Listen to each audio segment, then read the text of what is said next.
Graça e paz da parte do nosso Senhor.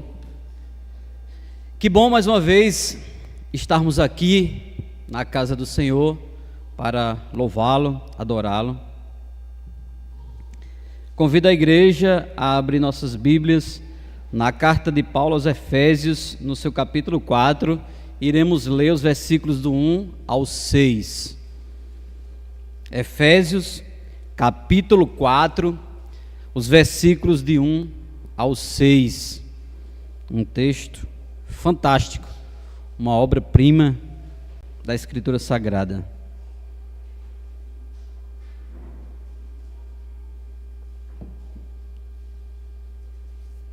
Efésios, capítulo 4, iremos ler dos versículos a partir do verso 1. Como de costume, a igreja já de pé. Assim diz o Senhor: por isso eu, o prisioneiro do Senhor, peço que vocês vivam da maneira digna da vocação a que foram chamados, com toda humildade, mansidão, com longanimidade, suportando uns aos outros em amor, fazendo tudo para preservar a unidade do Espírito no vínculo da paz. Há somente um só corpo e um só Espírito, como também é uma só esperança para a qual vocês foram chamados. Há um só Senhor, uma só fé, um só batismo, um só Deus e Pai de todos, o qual é sobre todos, age por meio de todos e está em todos. A igreja pode sentar para que possamos orar ao Senhor nesse momento.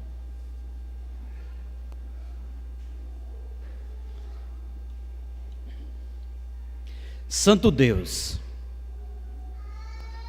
amado Pai, pedimos que conduza esse momento, Senhor.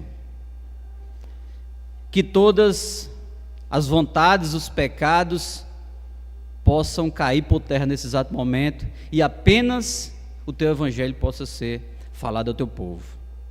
Que nos instrua ao levar essa mensagem e que a Tua mensagem sirva de reflexão ao Teu povo, porque é Ele, Pai, o povo unido diante de Jesus Cristo, aquele povo escolhido, Senhor. Faça com que o coração de cada um reflita e medite em Tuas palavras e que nesse momento apenas o Senhor fale. Em nome de Cristo Jesus, Te rendemos graças. Amém.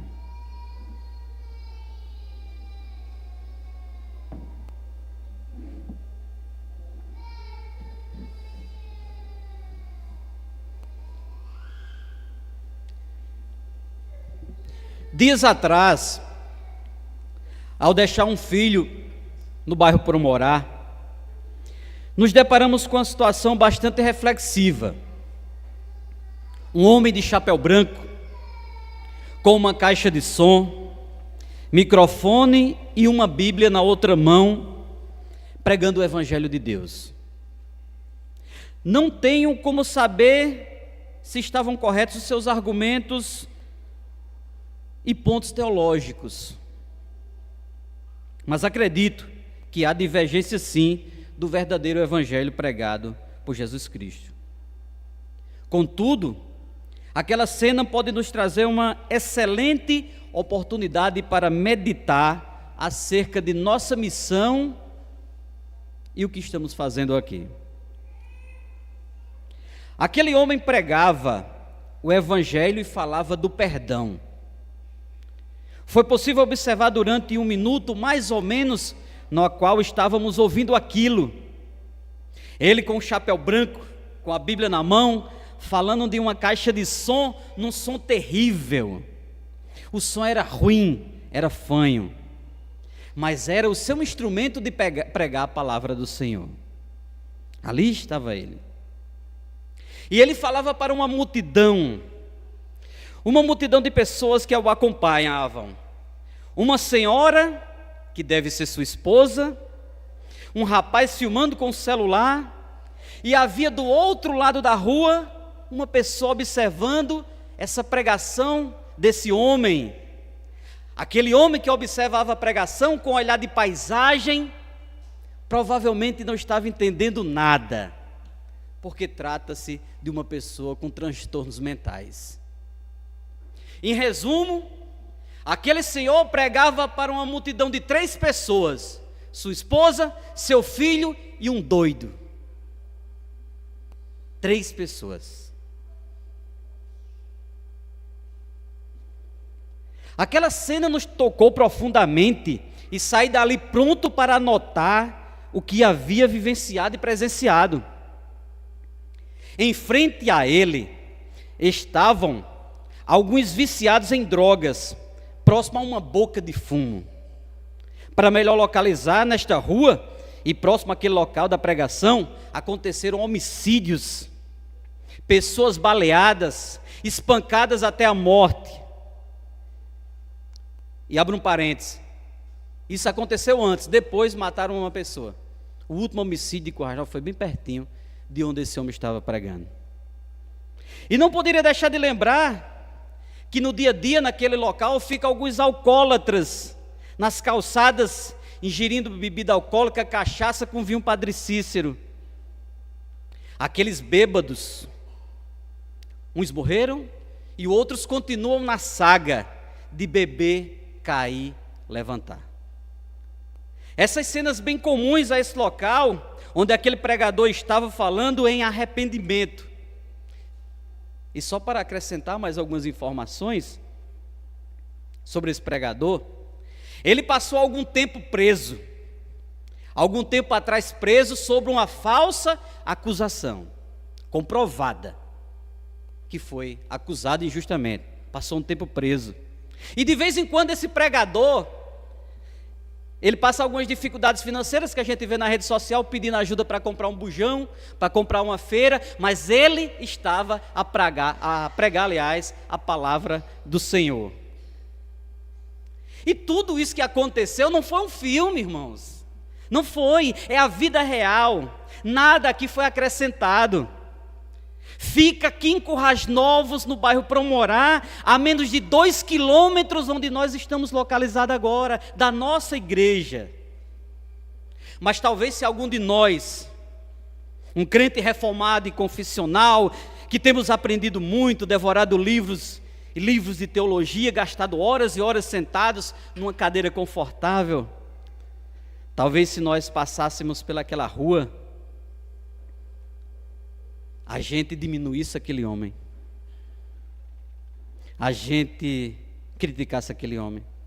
Mas confesso, irmão, confesso, não sou crente suficiente para questionar tal pregação, não sou. Arrependa-se, volte para Jesus, ele morreu na cruz. Foi apenas o trechinho que eu consegui identificar daquele pregador. E o texto de hoje, contido na epístola de Paulo aos Efésios, em seu capítulo 4, dos versículos de 1 ao 6, traz consigo um ponto muito importante, que fala da preocupação de manter a unidade da igreja. A unidade da igreja. Unidade essa que visa a preservação do corpo. E a carta em si, Efésios, contém uma rica teologia, vida, doutrina, dever e nossa responsabilidade em Cristo. Uma obra de arte, uma riquíssima carta, um dos textos mais ricos de toda a Escritura Sagrada. E essa introdução que acabamos de relatar, nada mais é do que para chamar a sua atenção e refletir quem somos nós no corpo de Cristo. Quem é cada um no corpo de Cristo? Temos realmente pregado o Evangelho?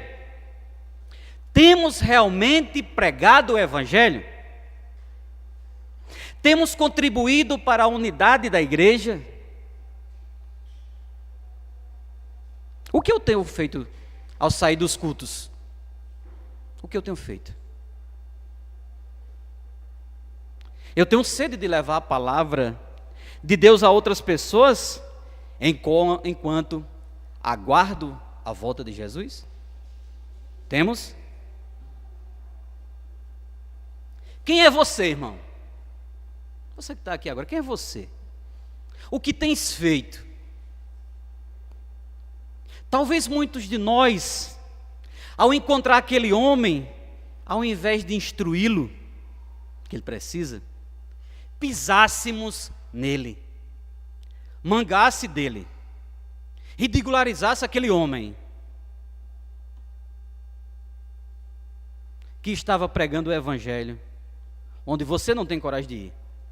Talvez você não tenha coragem de ir naquela rua. Talvez eu não tenha coragem de ir. Imaginem ali no meio de criminosos, pregar a volta de Jesus. Acredite, acredite. A igreja de Cristo não compreende apenas o povo que está dentro das paredes da igreja presbiteriana do Parque Dourado. Há pessoas que precisam ouvir a palavra de Deus, mas nunca ouviram corretamente.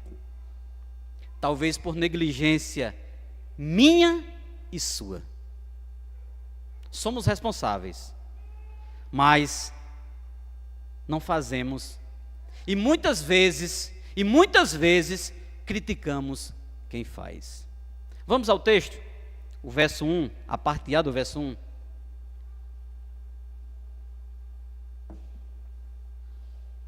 Por isso eu, o prisioneiro do Senhor, peço que vocês vivam da maneira digna da vocação a que foram chamados. Só para contextualizar, a epístola de Paulo aos Efésios contém muita doutrina e muita prática. Os grandes temas da fé cristã estão contidos nessa missiva. E os capítulos mais destacados da soteriologia e da eclesiologia também são encontrados nessa obra do maior escritor bíblico. Temas como a reconciliação dos judeus com os gentios, o ministério do evangelho, a plenitude do Espírito, a família, a batalha espiritual, estão contidas e distribuídas nos 6 capítulos desta epístola. Ele reuniu de forma equilibrada doutrina e vida, teologia e ética. Nos 3 primeiros capítulos são abordadas doutrinas e nos 3 seguintes ele aplica essa doutrina e traz o conhecimento à prática. E merece ser destacado que Paulo, ao escrever essa carta, estava preso pela primeira vez em Roma. E por isso que ele se intitula o prisioneiro do Senhor. Ainda que pela ótica do mundo seja degradante chamar-se de prisioneiro, contudo foi recebido com o mais profundo respeito. Ele se intitulava embaixador em cadeias, e estima-se que Paulo tenha pregado para quase toda a guarda pretoriana, composta por 16.000 homens, o qual fazia a guarda de Paulo, e simplesmente ele pregava. Estava preso e simplesmente pregava.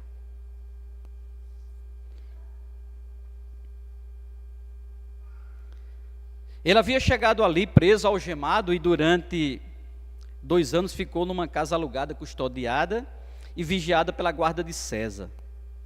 E o motivo pelo qual ele estava preso? Porque se negara a adorar o imperador e somente a Cristo. Ele não foi preso por ter matado, ter roubado, e sim porque seguia Jesus, o qual havia aparecido a ele no caminho de Damasco, quando ele ainda perseguia o caminho, os cristãos. A sua conversão, talvez a mais significativa da Bíblia, registrada em Atos capítulo 9, e em sua relação com cadeias e prisões também, ele cita em outros versos, não só na epístola de Paulo aos Efésios, cito, capítulo 3, verso 1, por essa razão eu, Paulo, o prisioneiro de Cristo Jesus, por amor de vocês, os gentios, cito Efésios capítulo 6, verso 20, pelo qual sou embaixador em cadeias, para que em Cristo eu seja usado para falar, como me cumpre fazer.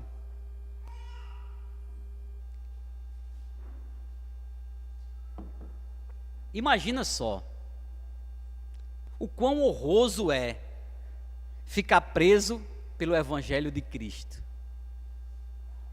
Por seguir a Cristo e não aos homens. Ele fala a seguir em perseverar a unidade no espírito do vínculo da paz. E essa unidade precisa ser preservada. E observe que ele não diz, crie uma unidade, e sim preserve a unidade. Ou seja, essa unidade já existe. Não fomos nós que criamos. E o bom é que essa unidade não depende de mim e nem de você. Basta nós preservá-la. E ele segue. Como preservar essa unidade? Como preservar a unidade? No verso 2 ele explica. Como preservar? Com humildade, com toda a humildade e mansidão, com longanimidade, suportando uns aos outros em amor. Precisamos destacar 3 palavras aqui: humildade, mansidão e longanimidade. A palavra grega traduzida para humildade, ela foi cunhada pela fé cristã. Antes, uma pessoa humilde era considerada uma pessoa fraca. A humildade era considerada era fraqueza pelos romanos. Tinha sentido de algo inferior, algo baixo, algo pequeno. Em Cristo, a humildade se tornou virtude. Em Cristo, a humildade se tornou algo bonito. E a vida e morte de Cristo não tinha qualquer preocupação com reputação, com imagem. E como os cristãos que somos chamados a seguir a Cristo, por consequência, torna-se um pressuposto necessário. A arrogância, ela é contrária à fé cristã. Nem tem espaço para arrogante e cristão ao mesmo tempo.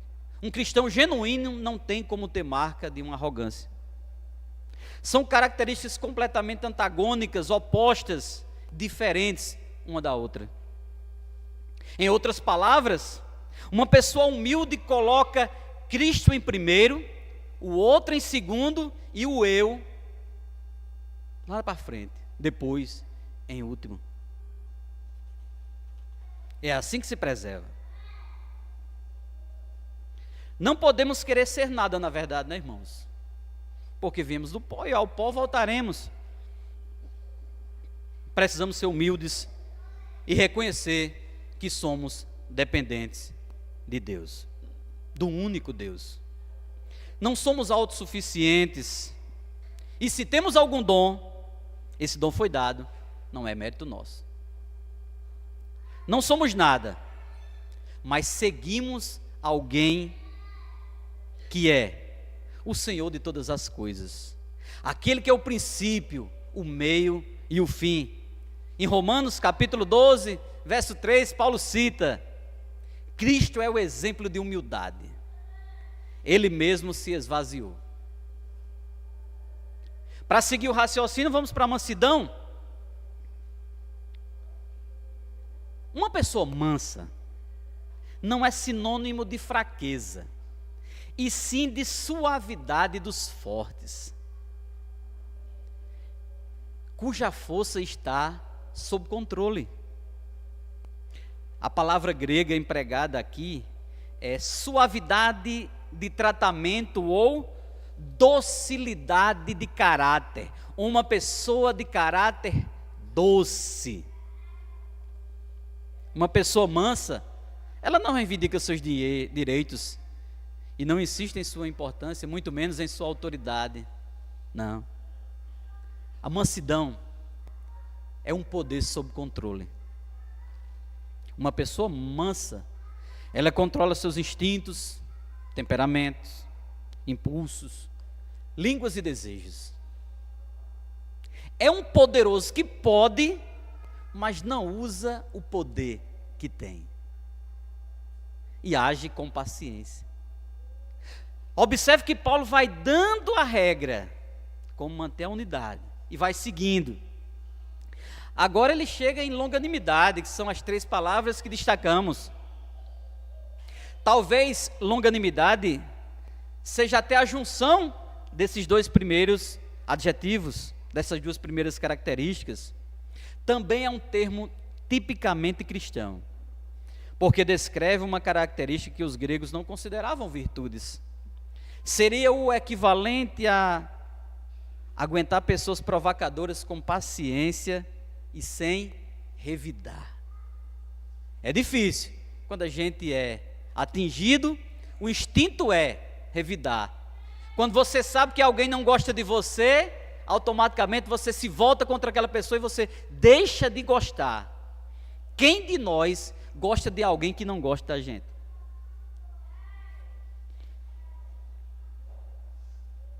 É o espírito que tem o poder de vingar-se e nunca vinga-se. E a pessoa que aguenta o insulto com amargura e sem lamento. É o amor que tudo suporta. E observe, irmãos, com humildade, com mansidão e com longanimidade, claro que nós poderemos suportar uns aos outros em amor. Lógico que poderemos suportar uns aos outros em amor. São características muito fortes, muito bonitas e capazes de sustentar e suportar muitas situações. E essas características são as características dos verdadeiros seguidores de Cristo. Não estamos falando de características diferentes do cristão. São características que são encontradas nos verdadeiros seguidores de Jesus Cristo. E suportar é o mesmo que servir de amparo e fazer, não com dever, e sim com amor. Suportar é a manifestação prática da paciência, ser clemente com a fraqueza dos outros. Esse ponto é muito importante. Às vezes a gente não tem paciência com a fraqueza, com as falhas, com as dificuldades do outro, né? Pá, jogamos pedras, criticamos.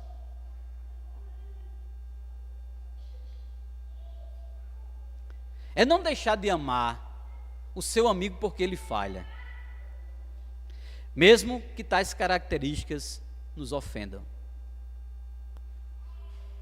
Se um amigo falha, erra, não precisamos deixar de ser seu amigo. Precisamos amá-lo nas adversidades. É amar sem ser amado, como diz a letra da música. É amar sem pedir absolutamente nada em troca. É amar por amar.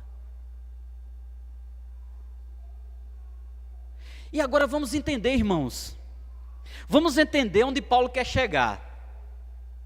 Ele disse antes como deveria ser feito para manter a unidade no corpo místico de Cristo.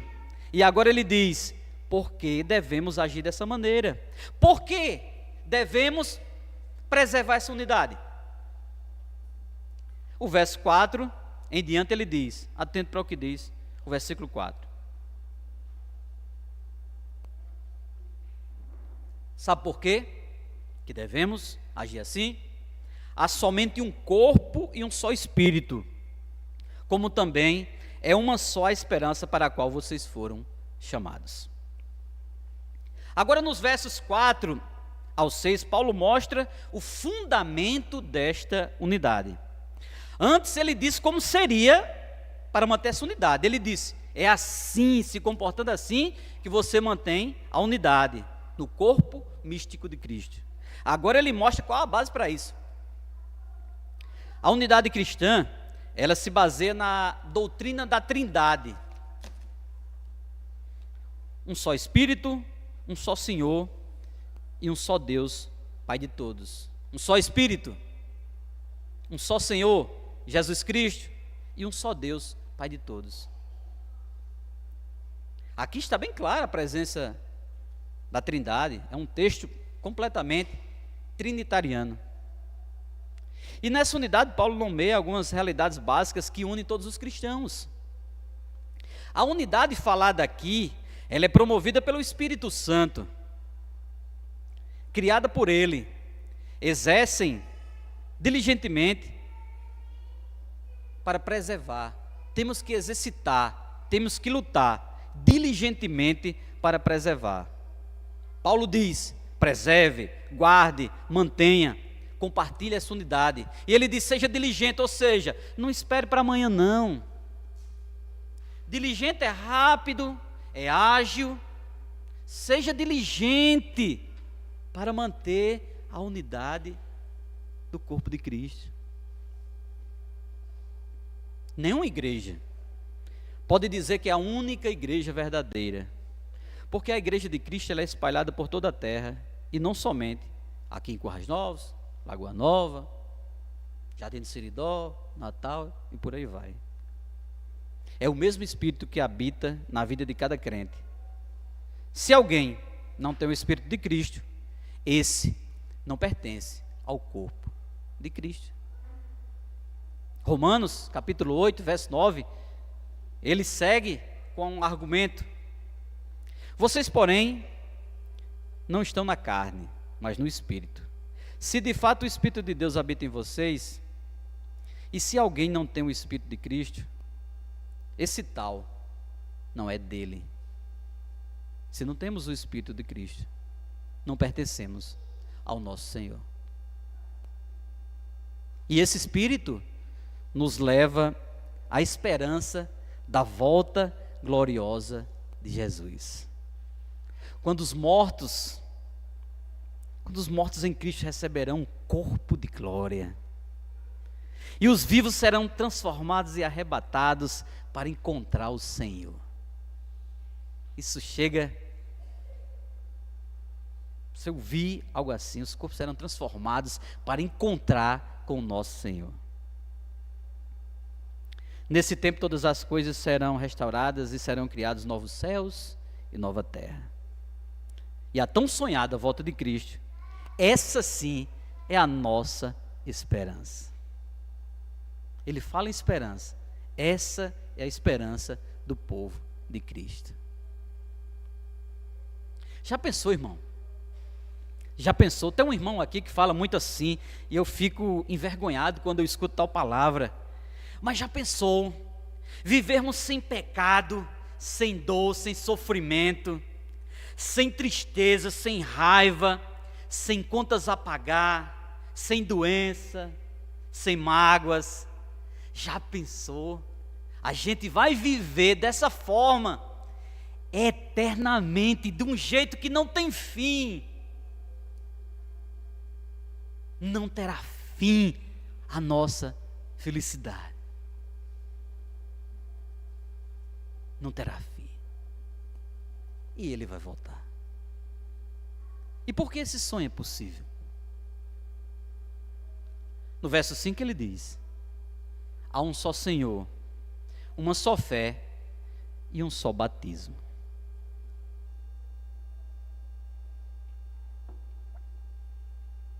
Esse Senhor que Paulo fala é o nosso Senhor Jesus Cristo, que morreu por cada um de nós. Aquele que ressuscitou e que vive por nós. E um dia Ele voltará para nos buscar. Será que nós acreditamos nisso verdadeiramente?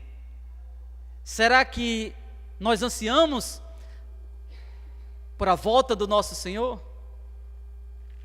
Essa fé é o conteúdo da verdade que cremos e também é a nossa confiança pessoal em Cristo como nosso Senhor e Salvador. Com o batismo no corpo de Cristo. Em 1 Coríntios, Paulo cita mais uma vez, capítulo 12, verso 13. Pois em um só Espírito todos nós fomos batizados em um só corpo, quer judeus, quer gregos, quer escravos, quer livres, e a todos nós foi dado beber em um só Espírito. Eu não sei se o texto está aparentando claro na cabeça dos irmãos, mas essa é a unidade que ele começa e termina. E no verso 6 ele diz: um só Deus e Pai de todos, o qual é sobre todos, age por meio de todos, está em todos. Deus é o Pai de toda a igreja, tanto na terra como no céu. É sobre todos, age por meio de todos, está em todos. Pertencemos ao povo escolhido por Deus. Olha que honra, né? Fomos separados para Ele. Desde a eternidade, Ele separou um povo. E através da pregação da palavra, essa tribo vai sendo identificada e lapidada. Essa unidade não pode ser destruída. Foi Deus quem fez. E foi operada pelo Espírito Santo. Está aí a resposta de Paulo. Está aí a conclusão de Paulo. Fica claro, feito a neve. Por que precisamos manter essa unidade? Porque somos um povo de um único Deus. Somos um único povo de um único Deus. Como não ser uma unidade só? Como? É através do Espírito, de um só Espírito, através de uma esperança, uma única esperança, que é a volta de Cristo, de uma só fé, um só batismo e uma só igreja, que essa igreja é espalhada pelo mundo, que são os seguidores verdadeiros de Jesus Cristo, nosso Senhor.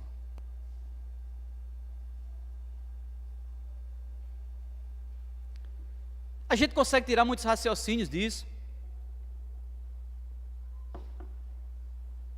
Talvez, irmão, um dos raciocínios mais importantes e precisos que você precisa sair daqui convicto, é que aqui não foi falado que devemos negar o evangelho puro. Não foi dito para formar uma grande igreja e juntar todas em uma só. Você não ouviu isso. E que devemos seguir qualquer pregador falso. Você também não ouviu isso. Não ouviu. Porque não se negocia a nossa fé. Não se negocia a palavra de Deus. O que foi questionado aqui é se temos realmente aprendido a verdadeira doutrina cristã. Se temos colocado ela em prática. Se você vir alguém pregando um evangelho que não seja o verdadeiro evangelho de Cristo, ensine-o. Ensine-o. Não precisa dar uma tijolada na cabeça dele, não. Ensine-o. Você não tem aprendido? Ensine. Vá lá. Mostre-o. Talvez alguém nunca tenha mostrado a ele. Temos de pregar a palavra de Deus, pois não sabemos quem pertence ao povo separado de Cristo. Não sabemos que povo é esse. Foi isso que você ouviu aqui. Não é para pegar testemunha de Jeová, os mormons, e tá, aquele povo assim, formar uma só igreja. Foi isso que você ouviu, não. Não temos o poder de exercer o juízo final. Não temos capacidade de saber se aquele homem da introdução é um escolhido ou não. Mas sabe o que é que nós temos? A possibilidade de pregar para ele, de instruí-lo, aquele pobre homem que tem coragem de ir lá onde estão os assassinos, e nós não temos. Não temos. Irmãos, pregue com palavras, pregue com ações, pregue com seu exemplo. Talvez o que fale mais alto é o seu exemplo. Pregue. Cristo diz em Marcos capítulo 16, verso 15, e disse-lhes: vão por todo o mundo e pregue o evangelho a toda a criatura.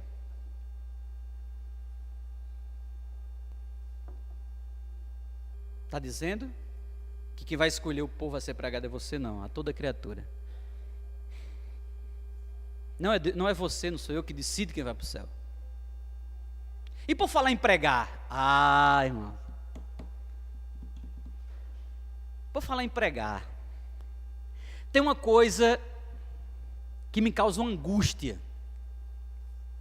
É uma coisa que não cabe na minha cabeça. Eu não sei se o meu juízo está apertando a cabeça ou a cabeça apertando o juízo, mas tem uma coisa que me incomoda esse pecador aqui que vos fala. Eu não sei muito bem que sentimento é esse, mas incomoda. Hoje, olhando daqui, Pablo, nós que estamos olhando aqui, sabe quantas carinhas, sabe quantos rostos desconhecidos temos hoje aqui na nossa igreja? Sabe quantos? Nenhum. Você pode até não conhecer um irmão, mas ele está vindo, o filho, o marido de não sei quem, mas um rosto diferente não temos hoje aqui. Não temos. Eu tenho a impressão que não convidamos ninguém para ouvir a palavra de Deus. Eu tenho essa impressão que a gente não convida ninguém para ouvir a palavra de Deus. A gente está aqui, ouve, vira as costas, vai embora, almoça, volta e nada acontece. É matematicamente impossível, se nós, como crentes no Senhor, vivermos a pregar e praticamente ninguém vem nos visitar. Se todos nós estamos fazendo a coisa certa, ouvindo o Evangelho, pregando o Evangelho, mostrando o Evangelho, dando um bom testemunho, e ninguém está vindo nos visitar, o que é que está acontecendo?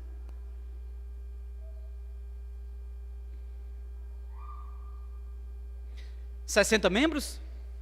70? 80? 100? 90? 90 membros. Diga aí. Se temos Obrigado. Se temos 90 membros na nossa igreja, não era para pelo menos ter 9 visitantes? 10%?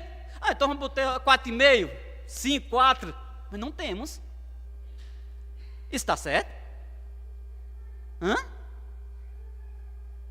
Está certo, irmãos?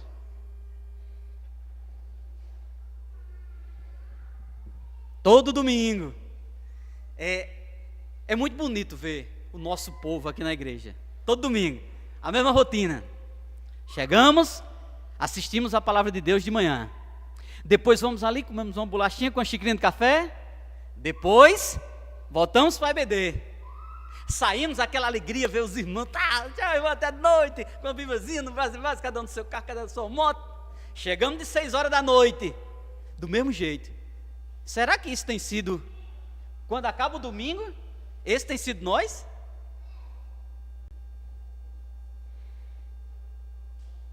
Cadê as pessoas que nós estamos pregando? Cadê seus convidados? Cadê aquelas pessoas do seu trabalho? Cadê o seu testemunho lá fora? Você tem acesso a pessoas, cadê elas aqui? Onde estão? É o corpo de Cristo, é o povo escolhido por Cristo, cadê?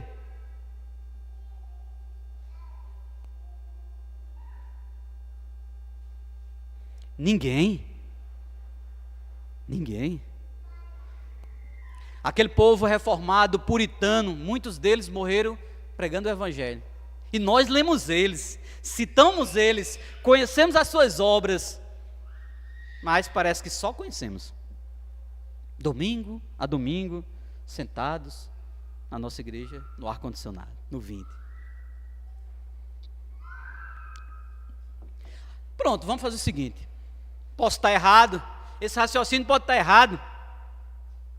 Você pode dizer, eu tenho pregado, peraí, eu tenho pregado. Eu tenho convidado pessoas para virem, mas elas não vêm. Isso não depende de mim. Você pode contra-argumentar. Ótimo. Mais uma pergunta: quantas horas do dia você ora pelaquela pessoa que você convidou? Quantos minutos, quantas horas de oração, de persistência, de choro, por aquelas pessoas que são pessoas do seu convívio, que você convida para ouvir a palavra de Deus.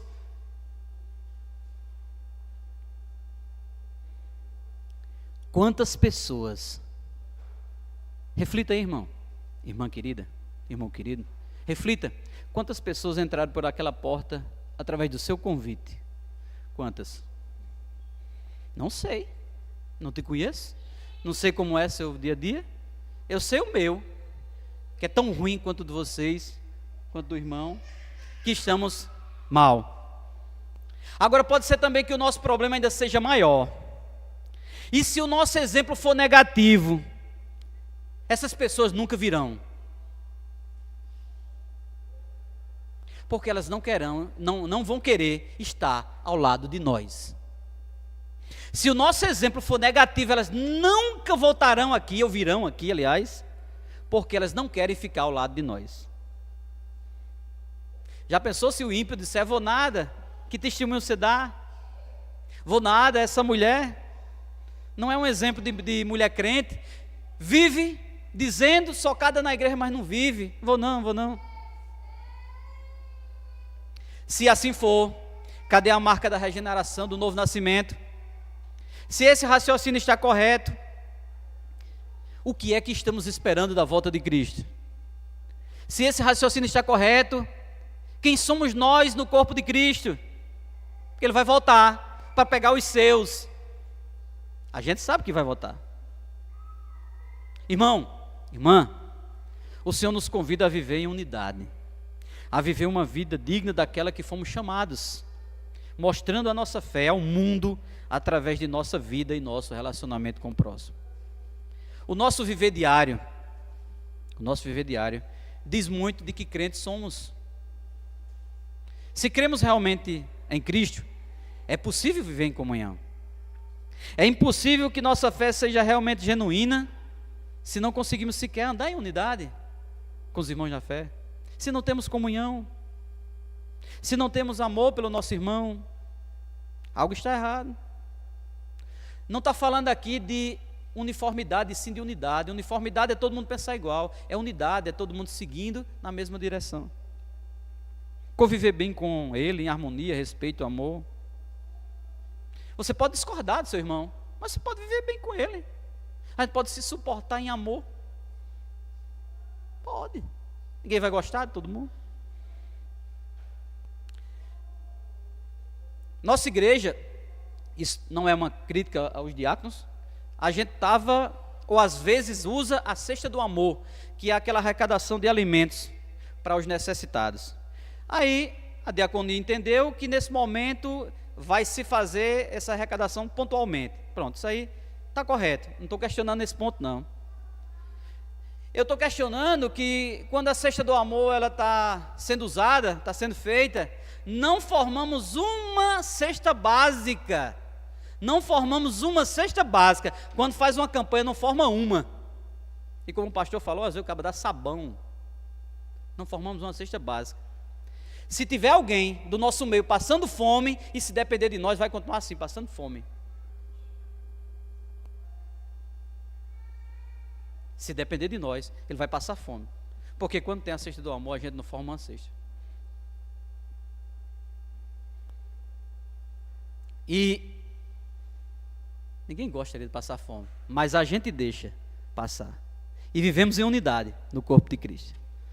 Charles Spurgeon, Lewis Berry, não sei nem pronunciar esse nome, Jonathan Edwards, Martin Lloyd Jones, Timothy Keller, Douglas Wilson, George Whitefield, Richard Baxter, John Piper, John MacArthur. Conheço todos os pregadores, a confissão, os catecismos, a Constituição, os 5 pontos do calvinismo, a teologia reformada, eu conheço tudo. Mas vive? Mas vivemos? Eu sei tudo de teologia. Se um caboclo tiver com heresia, eu sei. Os nossos vizinhos falam o que de nós? Seus colegas de trabalho querem vir para a igreja? Mas você está falando de unidade de crentes. Aí quer dizer que só tem crente? Só tem um povo escolhido dentro da igreja? Quando o meu irmão discorda de mim, eu me afasto dele. Como é que a gente está fazendo tudo para preservar a unidade do Espírito no vínculo da paz? Ouvindo um pregador, nesse texto ele disse, a gente diz, rapaz, suportar fulano é difícil. E diga aí, se suportar a gente seja difícil também. Que a gente olha, que obrinha terrível. E se o terrível formos nós? Para concluir, irmãos.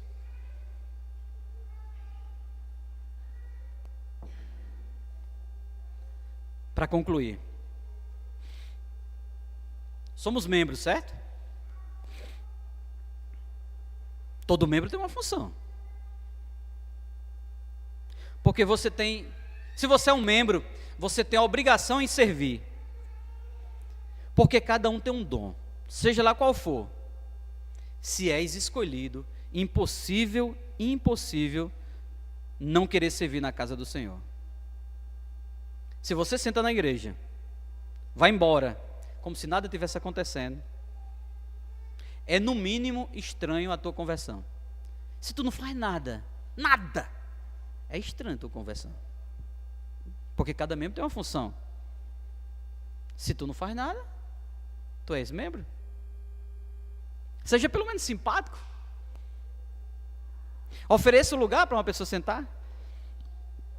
Ah, mas isso é função do diácono. Não, é obrigação de um crente. Servir ao próximo. Ah, mas eu sou tímido. Traga uma bolacha. Traga um pacote de copo descartável. É R$6 ali na feira. 6 conto o pacote de copo descartável. Traga um garrafão de água. Dê dos R$2,50 para Pablo. Você é tímido? Dê R$2,50 para Pablo comprar uma água no Chafariz Rodrigues. Ah, mas eu passo por dificuldade financeira. Você está logo falando em dinheiro? Certo. Abra a porta para alguém passar. Se vir alguma coisa. Seja voluntário do departamento de música, procure o irmão Ricardo. Na diaconia. Pega uma cadeira. Abra uma porta. Ofereça água. Ofereça a Bíblia. Ensina alguém. Dê carona. Seja acolhedor. Ah, mas eu dou o dízimo. Não, você não dá o dízimo. Você está devolvendo o que não é seu. Tudo foi Deus que nos deu. Tudo. Como é que a gente vai ser um corpo se a gente não vive em unidade? Como é que somos escolhidos se a gente não serve para servir, não serve para viver? Dia após dia, estamos indo, igual aqueles cordeirinhos, sem nada acontecer. Mas, irmãos, a palavra do Senhor nos convida, arrependa-se. Quando a gente fala em tu, somos nós. Precisamos nos arrepender. Precisamos voltar para o Senhor. Precisamos refletir quem eu sou no corpo de Cristo. Após a reflexão, é que nós possamos ou podemos melhorar um pouquinho. E que Deus nos abençoe, irmãos. Porque é dele, somente ele que precisamos. Amém. Santo Deus, tu sabes, ó Pai, que o teu povo precisa de ti. Instrua, que as tuas palavras causem uma reflexão em cada um de nós, que possamos melhorar, que possamos dar um melhor testemunho, que possamos buscar somente a ti, que possamos ter o cheiro de crente, que possamos mostrar para o povo, para o mundo, que somos o povo escolhido por ti. Somos o povo que vamos gozar da eternidade ao teu lado, Senhor. Auxilia teu povo, Pai. Guia teu povo, Senhor. E que essas palavras, elas possam causar uma reflexão dentro de nós. E te louvamos, em nome de Cristo Jesus. Amém e amém. Vamos louvar o Senhor.